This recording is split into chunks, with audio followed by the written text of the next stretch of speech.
దేవునికి స్తోత్రం. యేసుక్రీస్తు నామములో మీ అందరికీ వందనాలు తెలియజేస్తాం. మొదటి దినవృత్తాంతముల గ్రంథము 18:6 ఈ ప్రకారం దావీదు ఎక్కడికి వెళ్ళిననో యుద్ధములో అతనికి జయమిచ్చి ఆ జనములను దావీదునకు అప్పగించెను. దేవునికి స్తోత్రం. ప్రార్థన చేసుకుని మన వాక్యమును ధ్యానం చేద్దాం. మహాపరిశుద్ధుడా, ప్రేమగల తండ్రి, మీకు వందనాలు.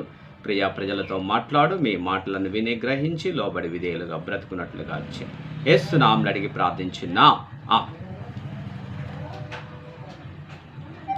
నీవు చేసిన ఉపకారములకు నేనేమి చెల్లింతునో, ఏడాది కోడెలనా వేలాది పొట్టేళ్ళనా నీవు చేసిన ఉపకారములకు నేనేమి చెల్లింతునో. దేవునికి స్తోత్రం. ప్రభునందు ప్రియమైన వాళ్ళరా, దావీదు ఎక్కడికి వెళ్ళిననో దావీదునకు జయమిచ్చిన వాడు తప్పకుండా నీకు కూడా దేవుడు జయమిస్తాడు. నీ జీవితంలో జయము చూడాలన్నా, నీవు జయ జీవితం జీవించాలన్నా, నీవు నమ్మిన దైవమును దావీదు వలె దేవుని పట్ల విశ్వాసం ఉంచే వ్యక్తివి కావాలి. దావీదు వలె విశ్వాసంతో దైవమును ఆశ్రయించే వ్యక్తివి కావాలి. దావీదు వలె నీవు కూడా దైవమును విశ్వాసంతో ప్రార్థించే వ్యక్తివి కావాలి. దావీదు వలె నీవు కూడా దైవమునకు మొరపెట్టే వ్యక్తివి కావాలి. ఎప్పుడైతే నువ్వు అలాగున చేస్తావో తప్పకుండా నువ్వు జయము చూడగలుగుతావు, జయ జీవితాన్ని జీవించగలుగుతావు. కాబట్టి సమస్తము కూడా దేవుని వశములో ఉన్నది. ఆయన తన చిత్తమును బట్టి ఏదైనా చేయగలిగినటువంటి సమర్థుడై ఉన్నాడు. కాబట్టి దేవుని ప్రజలు దేవుని యొక్క సహాయం పొందాలి, జీవితంలో మేలులు చూడాలి, పొందాలి, దేవుని దీవెన పొందాలి, దేవుని యొక్క ఆశీర్వాదములు పొందాలి అంటే దేవుని ప్రజలు దేవుని యందు విశ్వాసం ఉంచి ఆయన ఆశ్రయించేవారు కావాలి, విశ్వాసం ఉంచి ఆయన ప్రార్థించేవారు కావాలి. ఎప్పుడైతే దేవుని యందు విశ్వాసం ఉంచుతామో, దేవుడు సెలవిచ్చిన మాటలందు విశ్వాసం ఉంచుతామో తప్పకుండా దేవుని ద్వారా గొప్ప జయమును మన జీవితాల్లో మనం చూడగలుగుతాం. మనం గమనిస్తే బైబిల్ గ్రంథంలో రాజ్యములను జనములను వారికి అప్పగించి వారికి సరిహద్దులను ఏర్పరిచితివి. నెహెమ్యా గ్రంథంలో వ్రాయబడిన ఈ మాటను బట్టి దేవుడు ఇశ్రాయేలీల పట్ల ఎంత గొప్ప మేలు చేశాడు. రాజ్యములను జనములను వారికి అప్పగించి. కాబట్టి ప్రభునందు ప్రియమైన వాళ్ళరా, దేవుని వశములో సమస్తము ఉన్నవే, సమస్తము ఆయన చేత సృజించబడినది.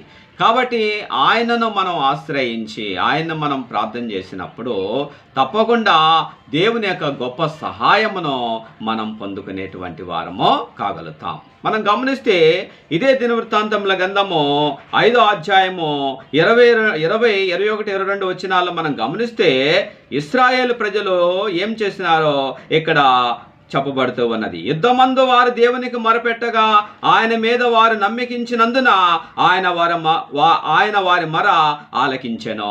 ప్రభునందు ప్రియమైన వాళ్ళరా, మీరిన్నట్లుగా దావీదు ఎలాగైతే నమ్మికించాడో ఇశ్రాయేలు ప్రజలను గురించి దేవుడు ఇక్కడ సెలవిస్తూ ఉన్నాడు. వారు ఆయన యందు నమ్మికించినందున.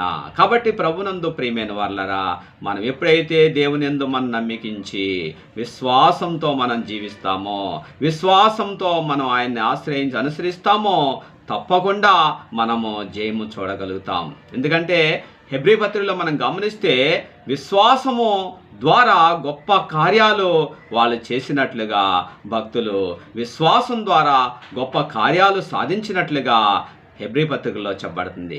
కాబట్టి మనం ఎప్పుడైతే దేవుని యందు విశ్వాసం ఉంచి మనం ప్రార్థిస్తామో, దేవునికి మొరపెడతామో తప్పకుండా దేవుని ద్వారా మనం గొప్ప సహాయాన్ని మనం పొందుకోగలుగుతాం, గొప్ప జయాలను మనం చూడగలుగుతాం. ఇక్కడ మనం గమనిస్తే మొదటి దినవృత్తాంతముల గ్రంథం 5వ అధ్యాయం 20 నుంచి మనం గమనిస్తే దేవుడు సెలవిస్తున్నాడు. యుద్ధమందు వారు దేవునికి మొరపెట్టగా ఆయన మీద వారు నమ్మకించినందున. ప్రభునందు ప్రియమైన వాళ్ళారా, మనం ఎప్పుడైతే మనం నమ్ముకున్న దైవం పట్ల విశ్వాసం ఉంచుతామో తప్పకుండా దేవుని ద్వారా మనం గొప్ప సహాయాన్ని, గొప్ప విజయాలను మనం చూడగలుగుతాం. చూడండి, బైబిల్ గురించి మనం గమనిస్తే, నమ్మకించినందున ఆయన వారి మొర ఆలకించెను. కాబట్టి నీ ప్రార్థన, నీ మొర తప్పకుండా ఆలకిస్తాడు. గొప్ప మేలులు నీ జీవితంలో, నీ కుటుంబంలో నువ్వు చూడగలుగుతావు. కాబట్టి మనం జీవితంలో మనము జయము చూడాలన్నా, జయ జీవితం జీవించాలన్నా మనము నమ్ముకున్న ఆ దైవం పట్ల విశ్వాసం ఉంచేటువంటి వారము కావాలి. మనం గమనిస్తే 21వ వచనం, గనుక వారిని జయించుటకు వారికి సహాయము కలిగెను. కాబట్టి దేవుని యొక్క గొప్ప సహాయము నీకు కలుగుద్ది. కాబట్టి నువ్వు తప్పకుండా నువ్వు చేసే ప్రయత్నంలో నువ్వు సఫలీకృతం కాగలుగుతావు, నువ్వు చేసే ప్రయత్నంలో విజయవంతము కాగలుగుతావు. కాబట్టి ఇక్కడ మనం గమనిస్తే 22వ వచనం, యుద్ధమందు దేవుని సహాయము వారి కలుగుట చేత శత్రువులు అనేకులు పడిపోయిరి. కాబట్టి ప్రభునందు ప్రియమైన వాళ్ళరా, ఎందుకంటే నువ్వు ఎప్పుడైతే దేవుని యందు నమ్మకించి ఆయన ఆశ్రయిస్తావో, ఎప్పుడైతే దేవుని యందు నమ్మకించి ఆయన పక్షముగా ఉంటావో తప్పకుండా దేవుడు నీ పక్షంగా ఉంటాడు. నీ పట్ల, నీ జీవితంలో దేవుడు గొప్ప గొప్ప మేలులను, గొప్ప విజయాలను నీ పట్ల దేవుడు ఆయన చేయగలుగుతాడు. నీ పట్ల ఆయన నెరవేర్చగలుగుతాడు. గొప్ప జయాన్ని నీకు దేవుడు దయచేస్తాడు.